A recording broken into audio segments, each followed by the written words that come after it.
Hi, everybody. I'm back with an update. I'm coming to you from Washington, D.C. today, about 2 blocks from the White House. I'm attending the Mental Health America conference and, yeah, the business part of my trip this week. Today, I finally feel relaxed for the first time in about 2 weeks.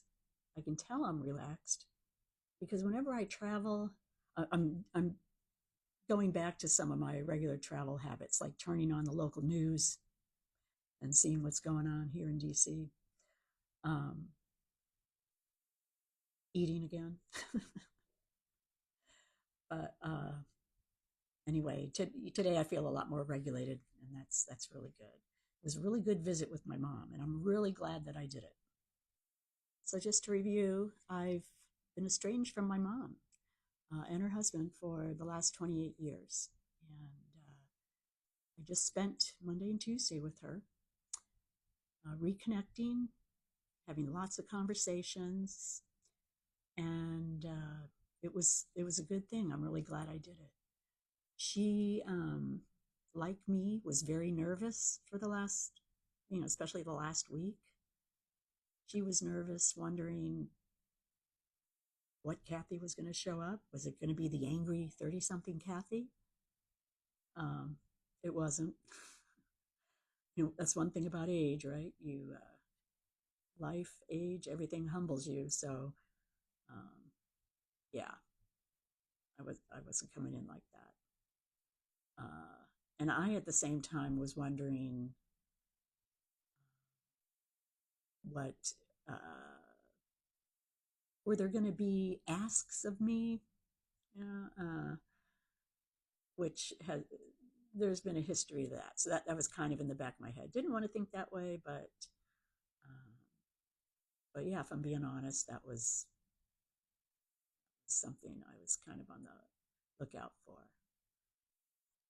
So about the estrangement, it was totally my doing, and the only reason I did it, it was a just a final ditch thing. It was all to protect my kids.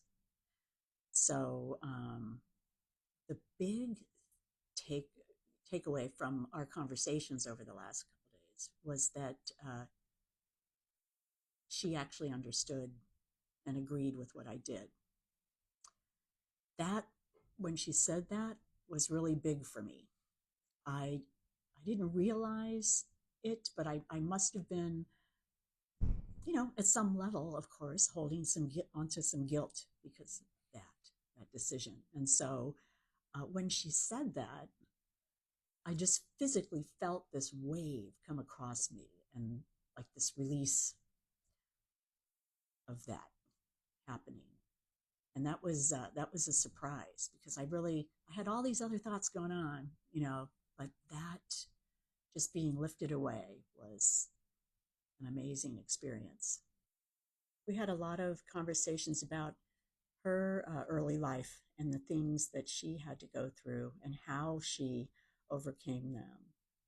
Um, we About an hour and a half of it I recorded for a future podcast, so that's something that's coming.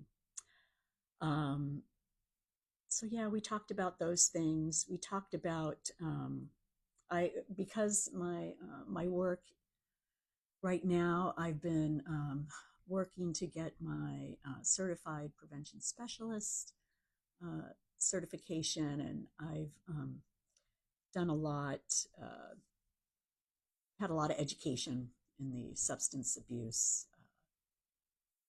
area, and so there's been a history of that in our family. So I was I just started being a nerd and explaining to her why things affect people the way they do, why they behave the way they do, because this does this to the brain, and da da da da. Da. And while I was doing that, um, I noticed she was really paying attention and being alert, and it was all kind of clicking, and it made sense um, to her, the way people behave differently, everything. So that was pretty interesting. We also, I couldn't help it. I had to just go a little bit into politics and religion. I know the two things you don't do, but her views were just so different than I remember. So I just, that's all. I don't want to try and change her mind or anything. I'm just curious, like what changed. So that was interesting. Um,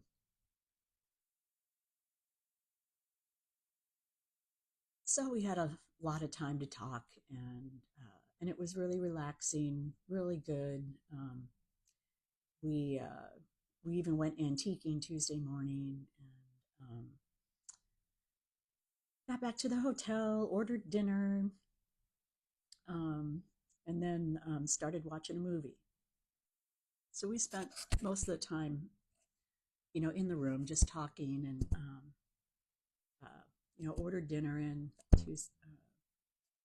Tuesday night, and watched a movie, her favorite movie, Gone with the Wind, and um, halfway through that 2 hours, um, I was I was ready to turn in. I was exhausted, and I had to drive to DC that next day and return the car and all this stuff.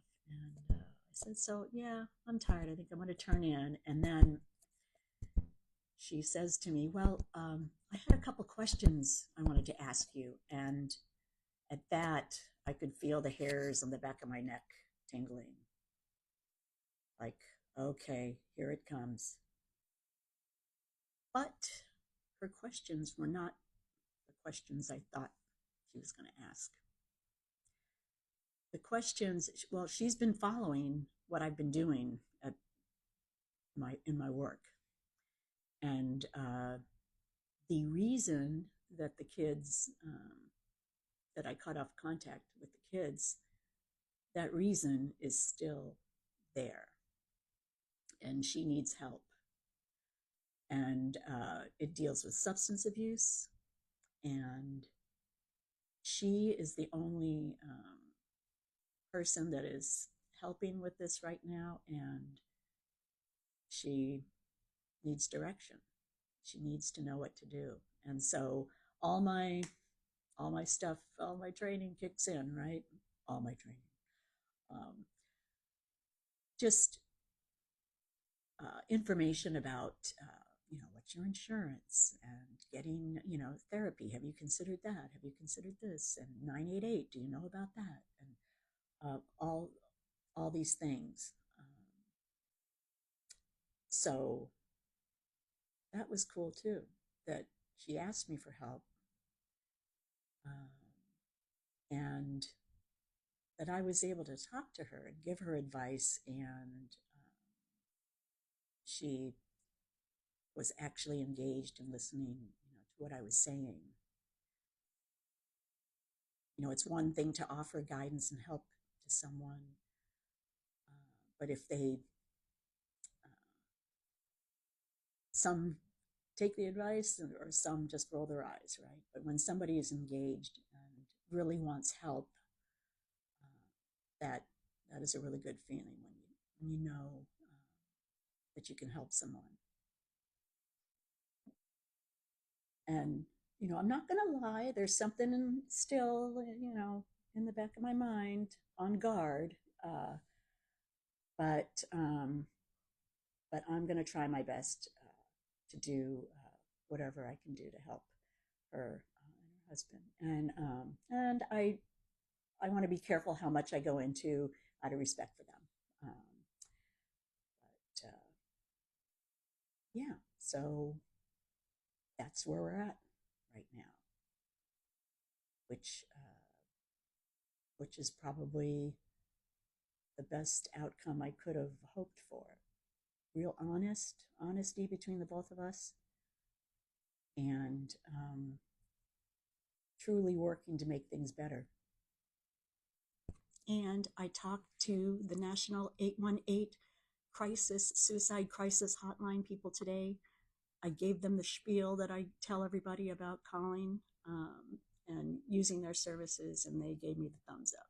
Doing a good job. So that's a free service, people. Don't forget. All right. We'll talk to you soon.